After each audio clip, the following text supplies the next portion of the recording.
Selv, you're good enough. You're smart enough. And doggone it, your companions like you. And with that, welcome everyone to Reckless Attack. Wow. Yay! I can't tell if the kind of like milk toast reception that we started the episode with was because I just, kind of really threw the start in there, or if everyone is actually just like heartbroken, dreading the start, feeling miserable. Both, I would say, are very valid. And I don't want any answers. I am accepting no feedback in this moment. But hello, everyone. Once again, hello. Reckless Attack. We are a 5th edition Dungeons & Dragons actual play podcast. I am, as ever, your humble, your benevolent GM, Nathan, who is here excited once again. Doubt. I was trying to put in just enough pauses in between my words to be like, who's going to challenge me? Yeah. Step up. I want you to do it on the audio. Vibe check. Yeah, right? I roll an insight check, Nathan, against you. I'm having a great time with my friends. And my friends are all also very happy to be here once more, telling lovely tales of heroism, of friendship, of togetherness, of 4 people and a frog working together to achieve common goals is what usually happens on an episode of Reckless Attack, but not necessarily what today's gonna be like. So why don't we have our discordant, heartbroken, adventuring meat introduce themselves, starting with the individual on my left. Hi, everyone. It's me, Sophie. I play Valeska Carter, the human asteroid cleric of the Arcana domain who's unconscious and has gills. Yep. I appreciate your commitment to like, I'm not responding to anything they're saying. I'm getting through this. You are receiving no feedback. And we To my left! No, can I offer an alternative? No. That you have mad Nope. gills with a Z? No. Okay.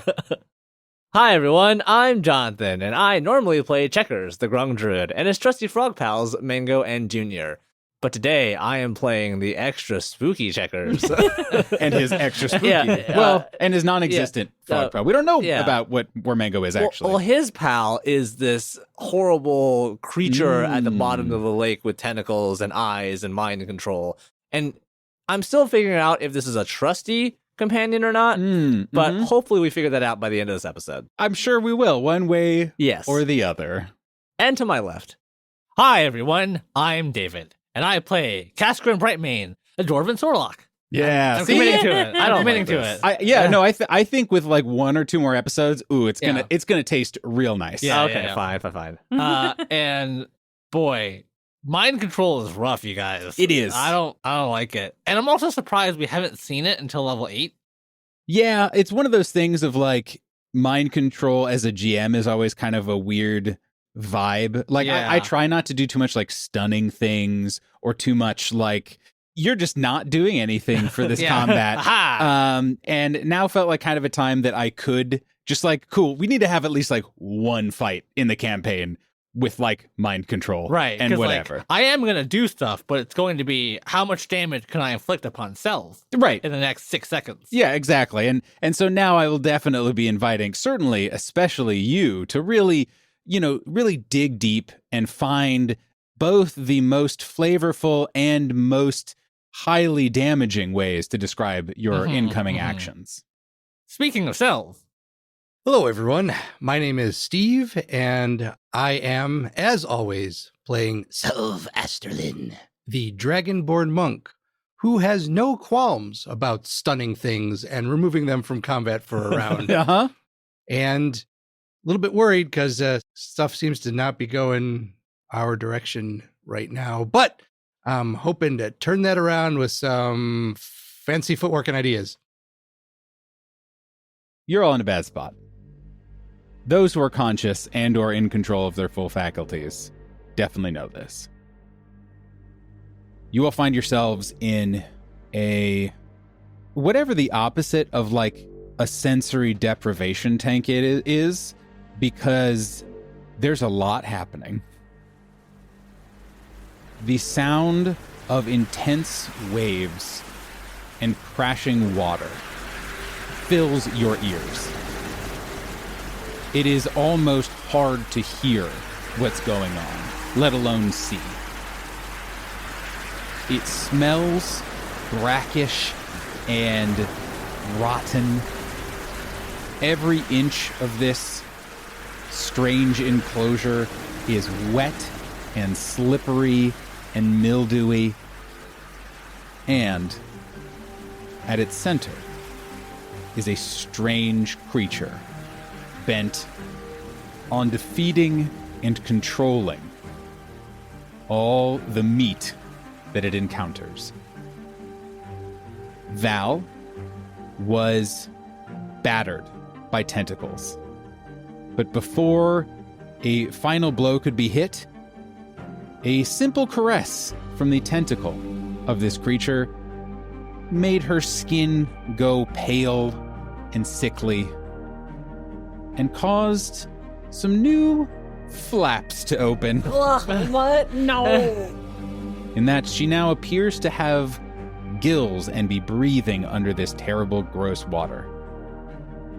Kaskrin, imbued with new sorcery from the Eternal Citadel, armored himself with stone, ready to meet this foe out in the waves, until his mind was turned as well.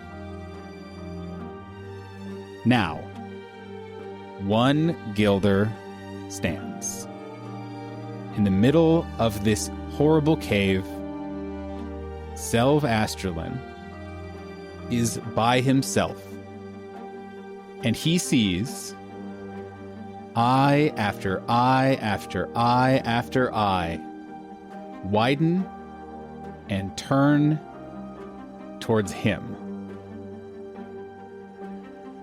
How's everyone feeling about what's everyone giving their chances at the moment? How are they feeling? I was doing okay, and then you... Reminded you of what was happening? No, you just called them flaps, and that Yep. just really... Ugh. I was originally going to give this about a 5% chance of working. Ooh, okay. But as we all know, a 5% chance is like a 65% chance. Okay. I feel bad, man.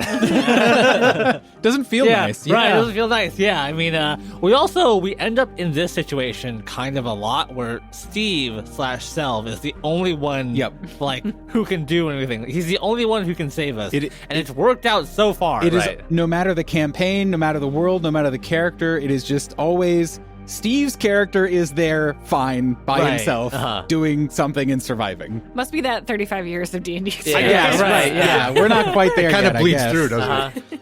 Well, just imagine when the bards sing about this battle and what's about to happen, and they start doing the paintings and the portraits. There's going to be selves standing there backlit with a giant glowing staff facing off against eyes in the dark. Mm-hmm. And it's just going to be freaking cool. Or the bards are going to be talking about what an absolute menace the Golden Tree Adventuring Guild was before the Verdant Wave and the allies from Agmar had to put them down mercilessly. Yes, right. Because they yes. were all turned by this terrible creature, which, if I have anything to say about it today, will happen. Yes, right, exactly. Once again, Jonathan and I continue our grim pact as we continue role-playing this creature. I like to think of it that in a multiverse, both options are equally acceptable. Everyone, we can't banter any longer. Yeah. It is the Are top you sure? of the Because order. like, if I can keep delaying this, Nathan. There is there is no talk I will not cross. So Nathan, how was your day today? Tell me more. It was bad, and I'm going to take it out on all of you. It is the top of the order. On initiative count 20, there is a layer action. So this water is roiling and crashing up against the pillar that you're standing on, Selv. And all of a sudden, you feel a rumbling emanate throughout the cavern as the water suddenly shoots up around you and off to the sides of the cavern, trying to pull everyone in towards it. I'm going to ask Kaskrin Yep. to make me a strength saving throw. Oh, I can do that. Kaskrin with a 15. Selv with an 18.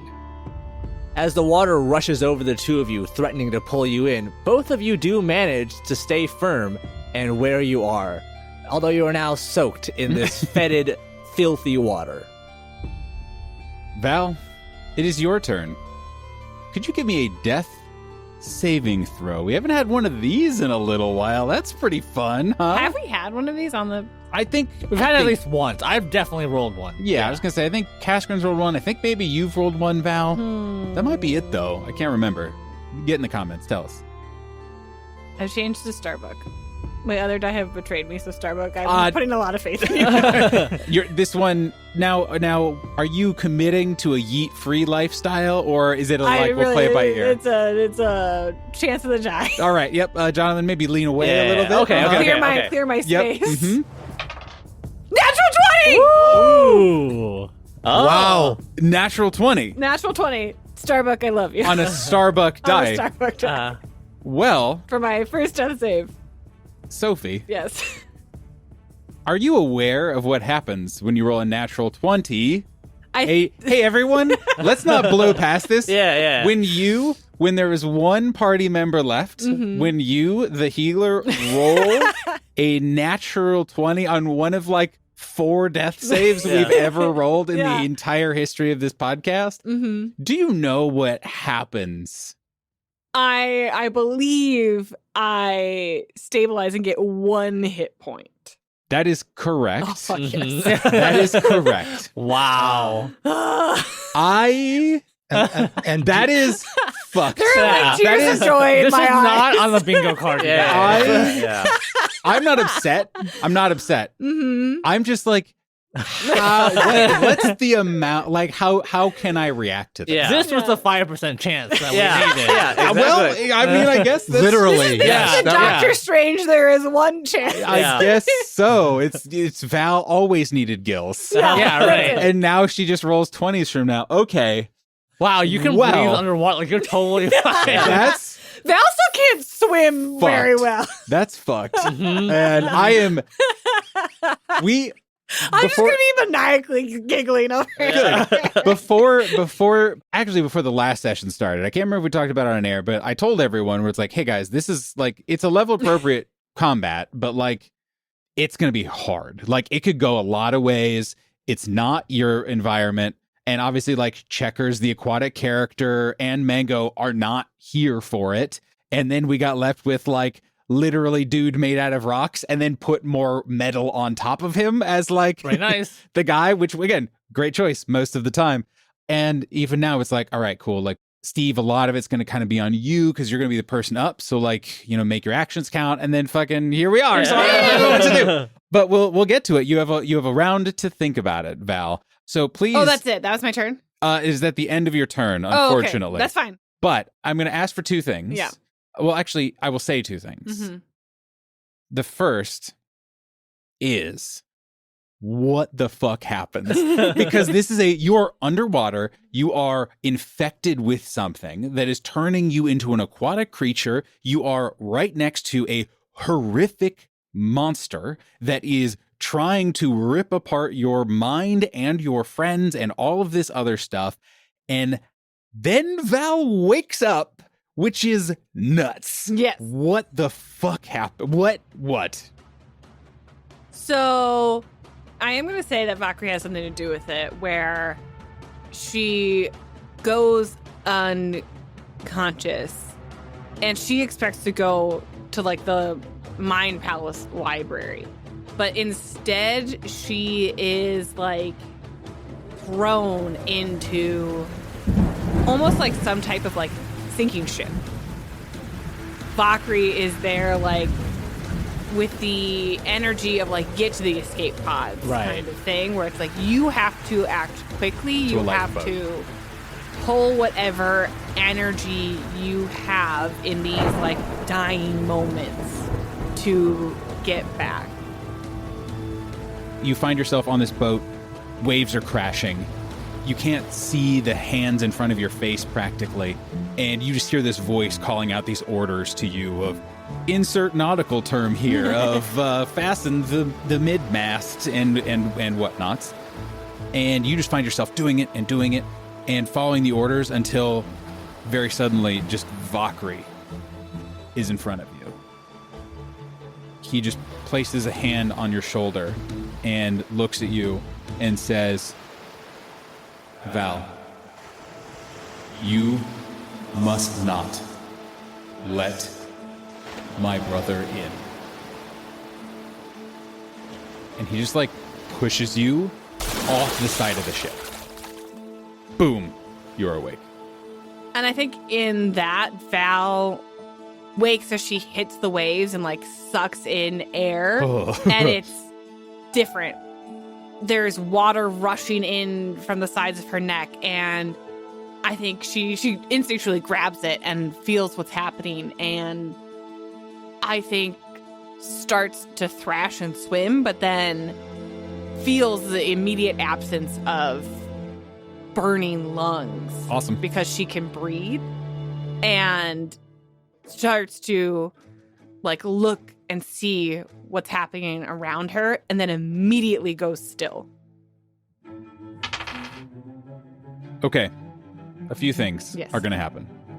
First, because it was a Starbuck diet, you were back to 2 HP. Hey! Okay. The second, up next is Selv. And Selv, as you are watching all this unfold, you have held on just long enough against this horrible water attack. You see this creature in front of you. You know Kaskrin is coming up at you, covered in rock, just emanating energy. And out of the corner of your eye, you see Val wake up. But also, crucially, you see this creature with all its eyes and senses does not immediately also turn to see Val. As a legendary action, at the end of... And I can't wait till I get those. Yeah, at the end of Val's turn, Selv, you feel this pressure pushing down on your brain as it tries to psychically invade you. I'm going to need you to make me an intelligence saving throw. Intelligence, not as good as some of the other ones. No, you guys aren't the smartest party. Right. Overall. That's a natural one. It had to even out somehow. Can I tell you, it's extra evening out, and this is the evening out of me giving Sophie 2 hit points because I rolled a natural 1 on a perception check. Ooh. For this thing to even notice that Val, who is right next to her and is like a conscious mind, was awake again. So it's all balancing out, baby. So all of a sudden, that pressure just kind of alleviates, but what you do see is underneath you on this stone pillar, you see the water start to rise and turn into these spiky, jagged fishing hooks that are just reaching up towards you and trying to shred you. One of these grabs onto you and scrapes against you for 3 points of damage. Self, things are happening. Yes, Things they have changed a lot and also very little, all in the span of about 0.2 seconds. This thing is bearing down on you. Kaskrin is bearing down on you. Checkers is somewhere in the shadows above you, presumably cackling. But you know that Val is awake. What do you do? I am going to actually raise the staff in the air and basically yell out to the cavern, the space, the universe in general, and say, Saint Stillwater, your enemy has awakened, and the faithful need your help. Aid us in stopping your sworn foe. Ooh, okay. Is Selv trying to get its attention, or is he genuinely trying to, throw up a Hail Mary? Selv is mostly trying to keep its attention by invoking this thing's enemy. However, is also trying to, I'd say it's about 60-40, 40% get the attention of the saint who gave his life to trap this creature here in the first place. Okay, give me a charisma check. I would maybe take religion. That's a 3. Oh. We're all gonna be fine, everybody. Selv, you yell this out, and you once again hear in the caverns of your mind this creature reach out to you. And it says, "The fisher walked with the gods, but you will stay with me. Perhaps I shall take you home to see what we can make of you." The rest of your turn. Yes. Selv is going to look down at Cass and say, Cass, snap out of it. and I'm going to thunk him in the forehead with the butt of my staff. Okay. You're going to do some damage, see if it can kind of knock him out of it. So, first attack. I like the idea, if you said first attack, which immediately is like you're just going to keep bapping Yeah, Astrid right. on the head, just as many, playing him like a bongo drum until he wakes up. Well, I'm hoping one smack, and then the rest of my attacks go against a tentacle Hopefully. of some kind. Yeah. 19 to hit. That is exactly the number you needed. Nice. I was like, there's no way Steve is going to hit a 19 AC. It's like, oh, wow. Okay. Steve's not. Selv is. Okay, Yeah, okay. Selv did. So, Selv, you see there are some openings, some small cracks in Kaskrin's armor, but you can tell he's very fortified by all of the stone that he has ensconced himself with. Is that I like that. Sure, That's whatever. Stonify. Yeah, exactly. So you know that actually you shouldn't pull your punch. Like, if you pull your punch too much, it might just kind of bounce off of him and not even rattle at all, even if you get a hit in. So I will actually ask you to do, or I'll put it this way, I'll suggest you do full damage to him. Okay. Selv, after holding the staff up, will kind of move it in a figure 8 motion and then grab it with both hands and come across and try to smack Cass just like on the side of the head or about his ear. Box his ears is what I'm going to try to do. Okay. So that would be a total of 10 based on the die. Oof. But -3. That is true. So Correct. I'm only going to take 7, but I'm going to remember that cell. Yeah. I continue attacking. Yeah. Or I've snapped out of it, Yeah. but I'm continuing right. to attack. Well, you bring up a great point, David. You take 7 points of damage. But, as per Steve/Selv's hope, this gives you a saving throw. Ooh, okay. As we have already shown, you do not get saving throws on each of your turns. You got the one initial save, Yep.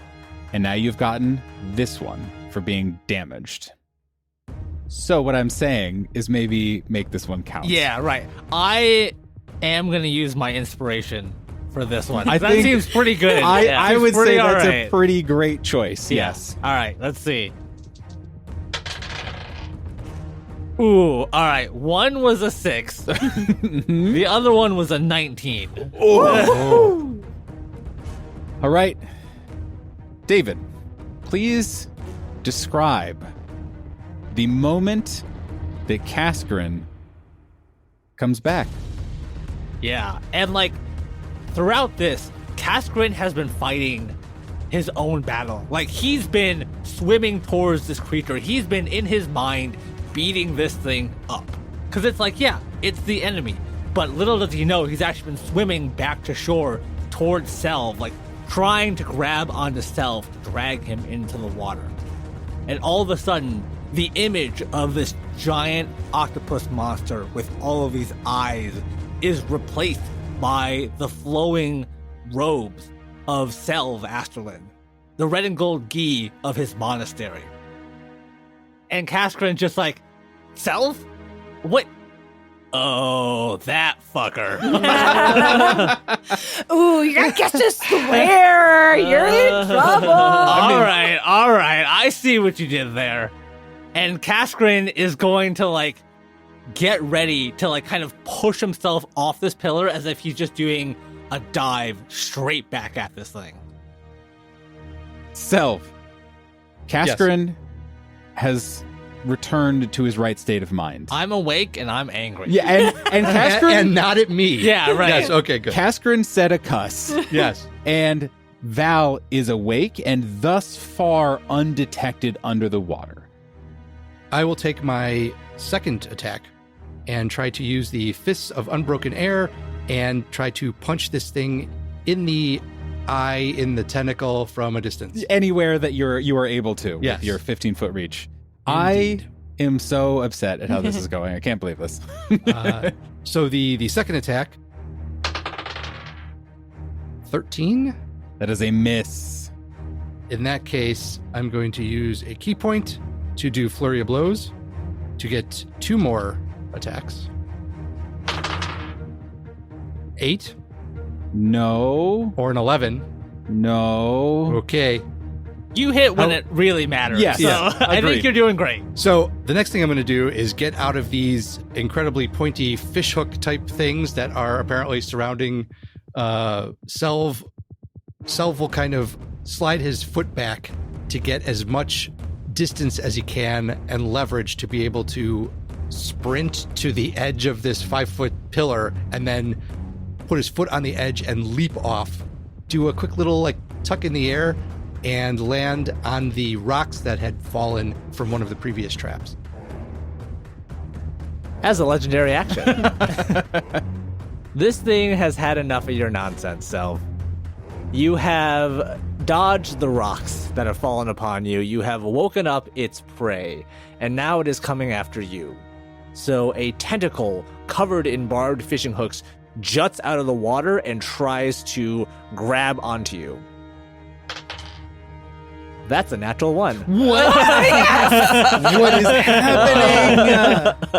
Literally. Okay. Starbuck, you've started us off so well, and Yeah. it continues to be good. Wow. Well, no, Sophie sucked all the luck Yeah, out of right. the entire room because we haven't rolled over like a 12 other than once with advantage. Yeah, right. And I needed that. The whole fucking session. Holy Wow. shit. Okay, so this thing's actually going to try and like grab at you as you're flipping in the air, and because of your excellent aerial maneuvering, it just misses you completely as you land on the rocks. It grabs your foot in such a way that you get an extra rotation Yeah, on your yeah. spin, and it's Right. like the judges all applaud Yeah. and like give you 10s. Terrible. Cascarin and Selv are the only 2 people who hear this. This thing's voice invades your mind once more, and it just yells as best it can with no mouth. These meats leave me. No matter. I will defeat you all, and the door shall be open soon enough. And this thing, with horrific quickness, closes on the both of you, passing by Val. Whew, I do not take an attack if I'm a good. In case you'd like to. I'm a good.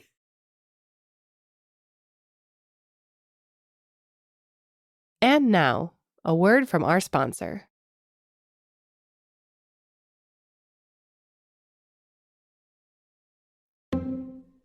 This episode is brought to you by Tumblstrum's Tome of Unicorns. This new book by Lucas Anderson offers 10 brand new unicorns and unicorn-themed stat blocks for 5th edition, including the Goopy Oozicorn, the Primeval Unicorn, and the Unicorn of Majesty.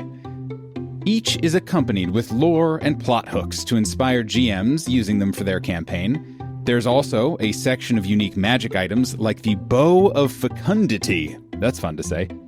Plus, all that is set to super evocative rock and roll zine art. Tumblstrum's Tome of Unicorns is a very flavorful and easy-to-use supplement and can be found right now on the Dungeon Masters Guild. That's TUMBLESTRUM''S, Tome of Unicorns, available now on the Dungeon Masters Guild.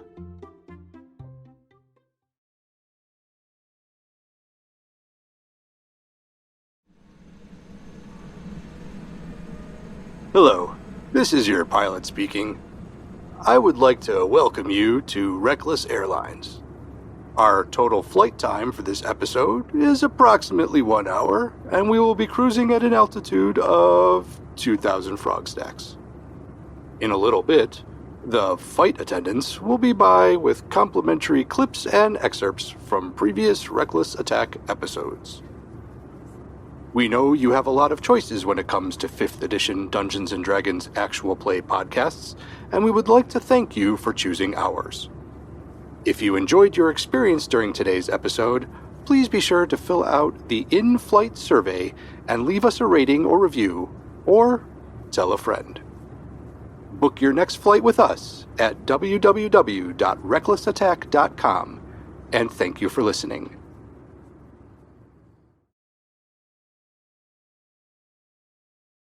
It is going to start taking some attacks. I think I'm going to just kind of have it be that you guys are kind of positioned in such a way, I don't remember the exact distance, but it's a pretty big creature and it has big gangly tentacles, that it is able to take swipes at the both of you. First attack against Self. That's a 19 on the die. Oh. 9 points of bludgeoning damage. Make me a Constitution saving throw, please. 20. So this thing slaps you with its tentacle. It raises out of the water and just absolutely tries to beat you down into the water. But you can tell as it just kind of rubs against your skin, it's like sandpaper rough. And it leads this abrasion a little bit. And you can feel it burn, as if something was maybe trying to happen to you, but soon it subsides after a moment, and you can tell your body has fought off whatever it is that it tried to do. But it's going to do another attack against you. 17 to hit? AC is 18. Oh, damn it. Nice, because, nice. because of the +1 rune stone. From the other side, it is going to use its third tentacle and give a whap to Kaskrin. A 20 to hit. That hits. Oh, okay. 13 points of bludgeoning damage. Okay. I'm going to, first off, use a reaction and try to reduce that by 2d8. I reduced that by 14. Wow, nice. So I'm actually not going to take any damage by spending 2 sorcery points to have my armor absorb that. Okay. David, because I'm the nicest GM in the history of GMs, I am going to allow you to roll me a Constitution saving throw with advantage. Okay. I have, for your perusal, 2 natural ones. Sophie, you have ruined this campaign. How could you? We were doing so well. I literally rolled 2 die, and both of them showed up as natural 1. Maybe you should clear your dice rolling area and Sophie. stop blaming. The eats continue. Yeah. I thought I was being very generous, and it turns out that, again, Sophie has just absolutely bogarted every ounce of luck on this table. Do we need to burn some incense, maybe Yeah, do some right. cleansing in the area? Because you are able to repel this, no problem. Yep. And it does no damage to you. You remain stalwart. And then your breath starts to get a little short. You start kind of wheezing a little bit as you feel 2 slits open on the sides of your neck. You look down at your gray dwarven skin, and it is pale. Even the rock seems to be a little bit lacking in luster, as you too have now been infected by the tentacle attack of this creature. You look down at Val, and you have an idea of maybe where this is going. Okay. Boo. I'm just going to hit it. I'm just going to hit it. That seems pretty good. I'm going to push myself off of the stone pillar directly at a beeline towards this thing, using the weight of my armor to kind of like speed myself up and sink towards this thing. I'm going to ask for an athletics roll. Pretty low DC, but an athletics roll nonetheless to make sure you can still move all the way there. Okay. My athletics roll is... That is a 23. Amazing. Please describe Kaskrin fucking as a absolute machine who is made of rock and is a dwarf, which is not a particularly hydrodynamic shape, just powering through the water to get to this creature. Kaskrin, the dwarven bullet. Yeah, I almost imagine there is like some sort of calculation where Kaskrin pushes off this thing and like cannonballs himself I love that. towards this thing using his own weight, the weight of his armor, and just like the speed at which he pushes himself off to rocket directly towards this creature. I love that. He's just so strong that like his dive in alone just rockets him like 10 feet without even having to like paddle. Does Casper still have 2 rocks spinning around him? Yes. So it's like even more of like a freaking missile warhead cool. going. Yep. through the Yeah, It's like a they're drill. rotating, he's rotating. Like a, oh man. Guys, we were gonna have a TPK at the beginning of this session, and now you're doing just all this kind. I mean, Nathan, a dice was yeeted. Yeah, that's true. Not by me. And Kaskrin's going to take his first attack against this creature, empowered by the magical resonance of the energy he's absorbed and is now releasing back into this attack.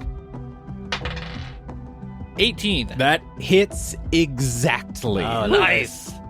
11 points of damage. Okay, now we're talking. Second attack, because I have 2 attacks now. 22. Nice. 9 points of damage. And as a bonus action, I am going to fling one of the 2 remaining orbital stones around me directly towards It's this a thing. bonus action? It's a bonus action. Fucking, fine. That is only a 15 to hit. That is a miss. The stone goes whizzing through the water as it finally catches on and dodges out of the way of your attack. And Kaskrin sort of like sinks in front of this thing, even like looking it in all of its many eyes. And it's just like, it's just you and me down here. All of the eyes that are closest to you flick towards you. Pity. The saint's meat is no longer mine. No matter. I will take you home soon. That is the end of the round, everyone. Kaskrin is in front of this thing. Selv has jumped back to shore, but both of you are still very, very much in a dangerous spot as far as anyone would say looking at this situation. Val, you are still in the water. You are still not as far from this creature as you would hope you would like, as much as you would like to be. You also have gills, which is complicated. But you are conscious, and that's like a significant upgrade. Also, there's nothing trying to infest your mind, which is also pretty great. Yeah. So the world is your, no pun intended, oyster. What would you like to do? I have a couple questions. Great. Is spiritual weapon still up? Is it a concentration spell? No. Have we, usually is the ruling that as long as it's not concentration, does it stay up?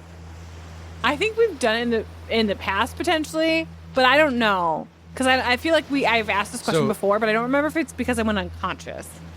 I am ruling for the sake of things, at least for now, and we can change it later for the next rounds, and I will punish you accordingly, Sophie.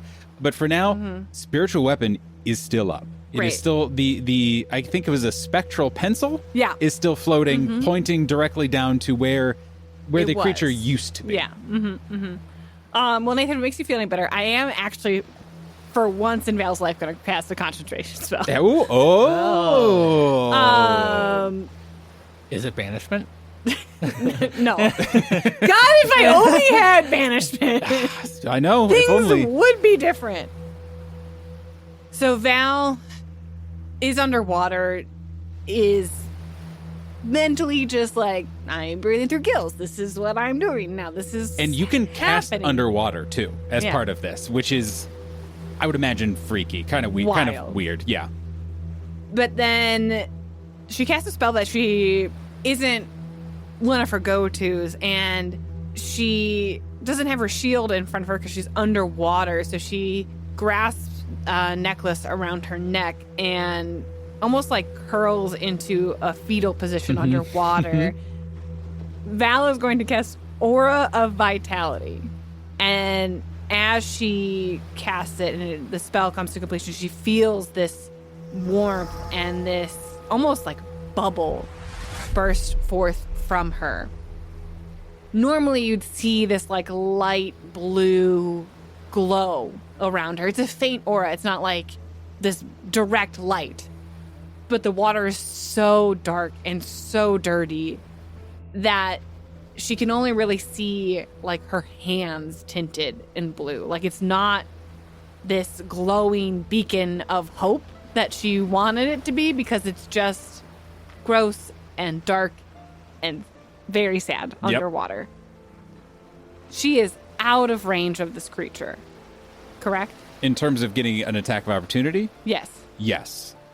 Is there a way Val can stay out of its range but start swimming towards the stone pillar? Yeah, I think so. I think you can just kind of start moving that direction. Yeah. And so Val has cast Aura Vitality, heals herself, and doggy paddled part of the way underwater to hopefully be by the stone pillar. As a legendary action, as Val, I'm gonna have nightmares. I want this to be my ringtone. Yeah. Right. As you are swimming around this creature, you see it notice you. And all of a sudden, you see the water around you begin to form the shape of a giant eyeball, opening and closing and looking directly at you. And underneath it are just little letters that say, I see you. And Great. And that's it. Okay. Terrifying. Val shakes in her boots. Yes. Self, what do you do? Are there still tentacles within 15 feet of me that I may... Yeah, this creature only has like 10-ish feet of reach. So if it is hitting you, it is able to be air punched. Then I am going to take my attack action and try to hit it twice. 20 and a 26. That is Nice. 2 hits. Hell yeah. All right, so the first one, I'm going to spend a point of key, and we're going to try to stun this thing. I think Do that's it! reasonable. Do it.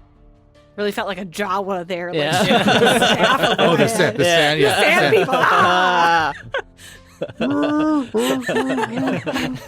It's the energy I'm bringing in. Sophie is still really riding off that natural 20. Oh, yeah. Okay, so it's going to be 7 points of bludgeoning damage. Got it? And it's going to need to make a DC 14 con save or be stunned. Lot riding on this. That's a 16 on the die. Okay. Dang. All right, in that case, Do it again. for the second attack that hit, that will be 10 points of bludgeoning damage. Ow. Nice. And I'm nice. going Come on. to spend another key point, and we're going to have you do another Constitution saving throw. I think it makes a lot of sense.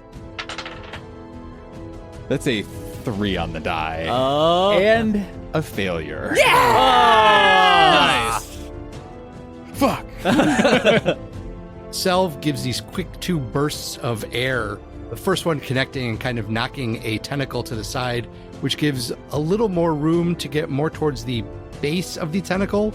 So Selv's second attack will hit and stun the creature, and Selv will stay. Stillwater's eyes are upon you. And out of the darkness, as a legendary action, because unfortunately, even though it is stunned, I can still do legendary actions. This Kind thing of is a getting... bummer. I know, this thing is getting desperate, though, and it is focusing its attention towards you. And you see a tentacle covered in fishing hooks shoot out from the darkness and try to pull you away from this creature. 21 to hit, That'll hit. 8 points of piercing damage, and make me a strength saving throw, please. Ooh, a 19. All right, you are not pulled by this tentacle, and you remain standing right where you are. Fucking badass, actually. Yeah. I'm not gonna lie. And you can see, Self, again, as this comes out of the total darkness, you stand stalwart. And you can see this creature, as it's droning, just continues in your mind. Just try to get any sort of movement. You can tell just little tiny twitches are trying desperately to get circulation going, essentially, again. But it can do nothing on its turn. The portal will remain shut. It opens even now. Casgrin, it is your turn. I'm gonna punch it, but I'm trying to figure out the optimal way to punch it. I think that this is a great line of thinking. I'm excited to workshop it with Okay, you. Let's cool. see what we Yeah, can wrap out. Let's see what we can do. I'm going to start by reforming my stone armor into a more aerodynamic shape. Mm-hmm. And so Casgrin's going to cast as a bonus Don't action. you mean hydrodynamic shape? No, aerodynamic. Oh. I'm going in the air, baby. We Oh, got wow. wings. Okay. We're flying. Wow, this armor does more than I thought. So I am going to, reshape the armor around me, and my feet become a little bit wider, get a little bit more of that fin swimming action in here. But more importantly, the trident is reabsorbed back into the armor and manifests as these spikes on Casgrin's hand. As I'm doing unarmed attacks now, baby. In addition, Val, Yes. you notice that similar stony protrusions appear on your feet, your knees, your arms, and you have a stone apron on you as well, as you get the benefits of this armor too. Great. I love you, Casper. Lastly, I'm gonna go up and I'm gonna punch this thing. I'm gonna hit it once. Excellent. I was really worried Yeah. that we were going to emerge from this turn not Yeah. having you actually hit anyone. And it was like, guys, you do need to do damage. At advantage because it's stunned. Yep. Yes. Thank you, that advantage really helped. That's 24 to hit, Yep. 11 points of damage on the first hit. Ow. Just Yeah, I'm just like punching it in its eyes. Oh gosh, I'm sorry. You can edit this out later. Gross Sophie thought you're punching its eyes and you're just popping them like balloons. I know, with your yeah. I think we spiked got fists. it. Like, we got to have auditory content warnings Yeah, in the like- 3 Yeah. seconds before you say that, because I I like don't it and like appreciate it, but I think most listeners will also be like, yikes. And cast attacks. And to make sure it doesn't get away, I'm going to use my second melee attack to grapple it. It is only a large-sized creature. Yes. So you will do it at disadvantage. No, because it's stunned, I succeed automatically. Oh, yes. Okay. So I'm going to do one punch, and I'm just going to wrap my stony arm around this giant octopus head, as Casgrin is going to stop this thing from being able to get away from it. And that is my turn.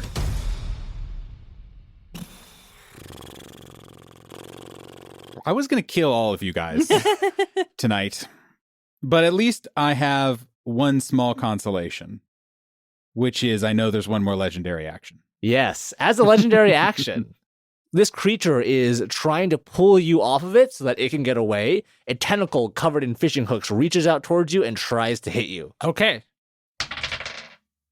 A natural 1. Yeah! Oh. Jawa! First We're of just all, shaking our hands. like, See, you all think that Saint Stillwater didn't. yeah, right. That's what did it. Based on the dice. Uh-huh. Yeah. But maybe. There's been at least 5 natural ones, Yeah. and one of them was a double on advantage. Yeah. first of all, it's not the Jawas who do that. Yeah. You guys are just yelling Jawas. It's I the don't know sand what people. Star It's the Wars is. sand Yeah. people. All right, fine. Right, All right, less catchy if I just say sand people, sand people. Yes. But that was me speaking to the Steves and Nathans in our audience. Fair.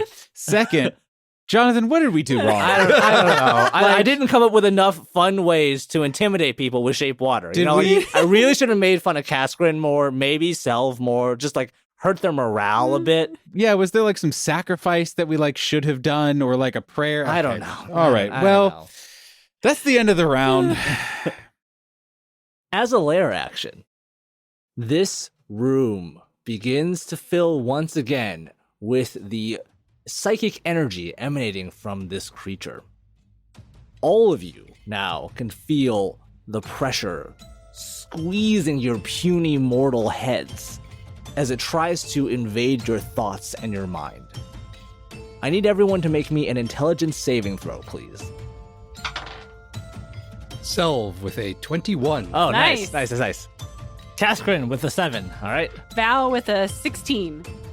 Okay. So, Casgrin, you are grappling this creature, punching its eyeballs, when all of a sudden you see an eyeball float around your head, and it is just like trying to bite at your head while you're punching this thing. It's eyeball Pac-Man. Right, exactly. And it is distracting, it is upsetting, but it is relentless. And you will find yourself taking 1d6 points of psychic damage. God, boo. 4. No. I can't reduce that. Yeah. But that is the lair action, as both Selv and Val feel this, but the pressure alleviates, and you find yourself perfectly fine. Okay. Speaking of finding yourself, Val, we find you Hey. about to take your turn. Yeah.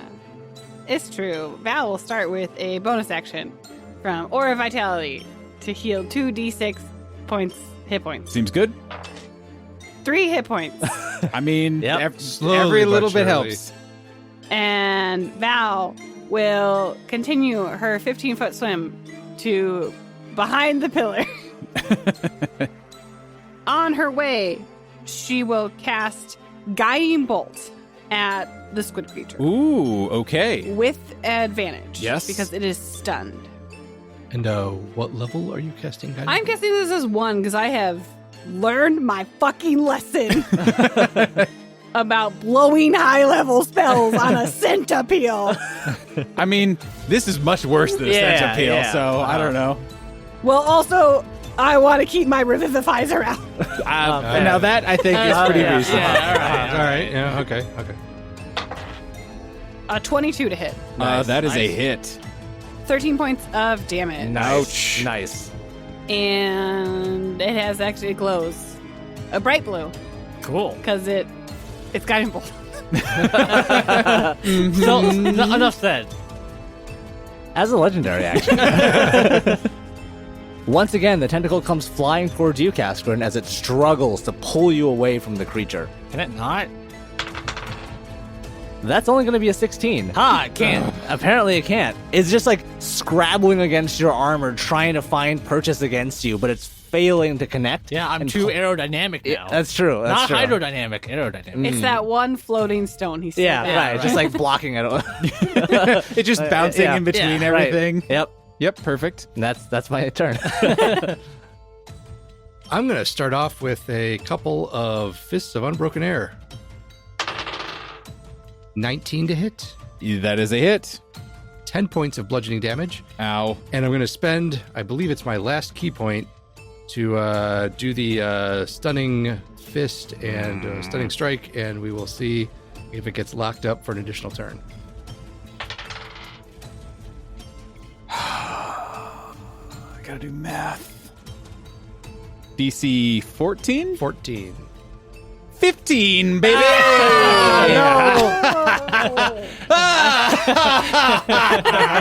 The turnaround begins now. 4-episode combat. I'm bringing you all down. Well, dang it. All right, my second attack, Crap. 22 to Oh, hit. yep. 6 points of bludgeoning damage, Okay. and I will use my bonus action to smack at it again. 24 to hit. Ooh, yep. Wow. 7 points of bludgeoning damage. Ow. And then I'm going to shout out to Checkers. Checkers, your friends need you. Cass needs you. We all kind of need you. So snap out of it. Sucks to suck. Friendship with Golden Tree edited. Yeah. Tentacle monster is my new friend. And that is the end of my turn. Cascarin, in your head, you hear the voice of this creature. Previously, it was taunting. It was, it is certainly dramatic, but always very superior. And now there is an extra hint to it as its voice echoes around in your brain. And it says, Take your meat off me, servant of saints! and it's going to try and break your grapple. Okay. Cascarin has a 13. Ooh. That is a 15 to break your grapple. Dang it. Is there anything that you would like to do as part of this? Yes. Because it's calling me out, as a servant of the saints, I'm going to use that power and do a mental coin flip and use the lucky coin to re-roll this d20. Okay.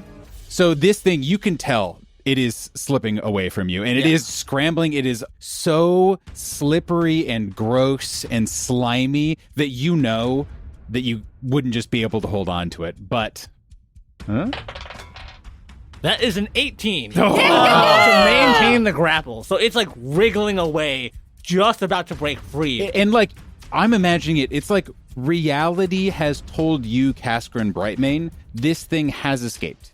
It has left your arms.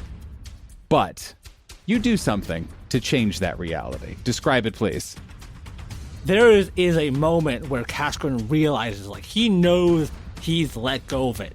And yet, as it moves, Cascarin moves with it. And he can feel this sort of, like, unnatural strength coming from somewhere, taking hold of his arm and, like, grabbing onto this creature's flesh with all his might. With that last little bit of connection, Cascarin pulls the rest of his body and reaches around, grabbing onto this thing once again, maintaining its hold, and just says, "You're not going anywhere!" In a moment of panic, I'm sure that it would like to... Take a legendary action. Indeed. It keeps failing this, but it has to keep trying as Cascarin refuses to let go. It spent its whole action trying to shake off this mortal meat, and it will spend its legendary actions as well, as the thorny tentacle shoots towards you and once again tries to find purchase. No. No. Stop it. Okay, I'm sorry. Stop it. If any die needs to be eaten, okay. That natural one-ass die out so of this many table. natural ones. Jonathan, you were doing so well. Yeah. I was like, wow, Jonathan, what an incredible, team that we've made throughout this combat, throughout this battle. The whole adventure, really. We'd really done a lot of good stuff hand in hand. You had one job. Yeah. One job, Right. Jonathan. You rolled another natural one. As Cascarin maintains the hold, and that is the end of my legendary action. And the start of Cascarin Brightmane's turn after all of that. What do you do?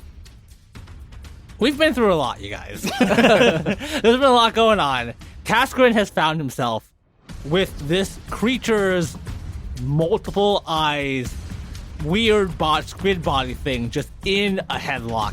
And the only thing he can do now is just punch it over and over and over again.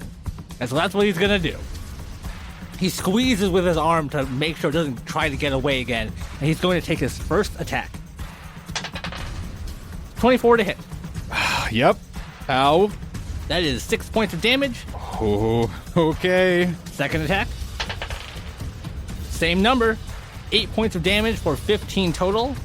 And what Cascarin is doing is, like, he's been, like, trying to pop its eyes, like, trying to get at its weak point, trying to just make, like, some sort of opening in this creature, like, something that he can get some, like, massive damage into. And Cascarin finally pierces through enough of this creature's sort of, like, hard, leathery flesh to open a wound, and he takes the last remaining orbital stone. As a bonus action, he is just going to aim it right through this gash and see if he can just sort of inflict critical damage against this thing. Yep, okay. That is a 19 on the die. Oh, yeah. 27 to hit. Okay, roll me damage. Dealing Come on. 17 points of damage as the last orbital stone spins and spins and spins and gets speed, and all of a sudden just rockets through this weak point that Cascarin has made directly into this creature's brain. Everyone is all eyes on this creature.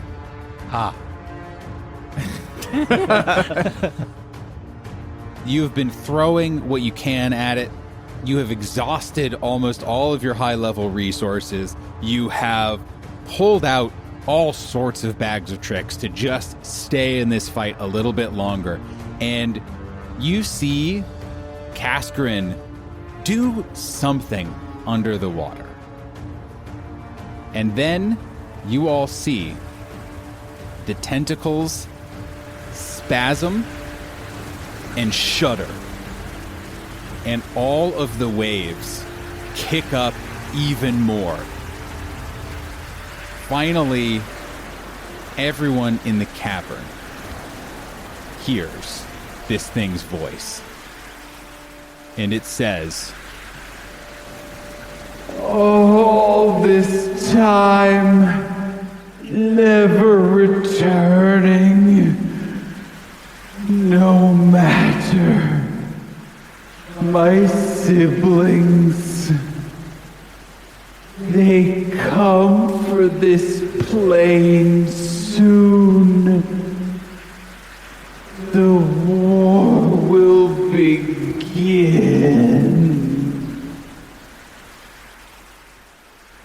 and then the water stops moving.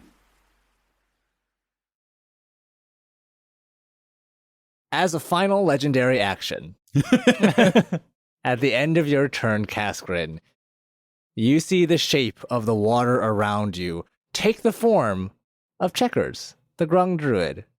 And he just reaches out a little grung thumb to you, and you hear echoing in your mind. Nice. And then atop that watery spirit comes a shadow that plops onto the very still lake, not causing a splash, mind you, but nonetheless, it falls, and you see this mass rise back up to the surface as you see the familiar shape of a maybe unconscious Checkers, the grung druid. And that is where we'll leave off for next week. See you next time, everybody. Ooh. Congratulations! You lived, and I'm so upset. No. Now I'm even more upset. Goodbye, everyone.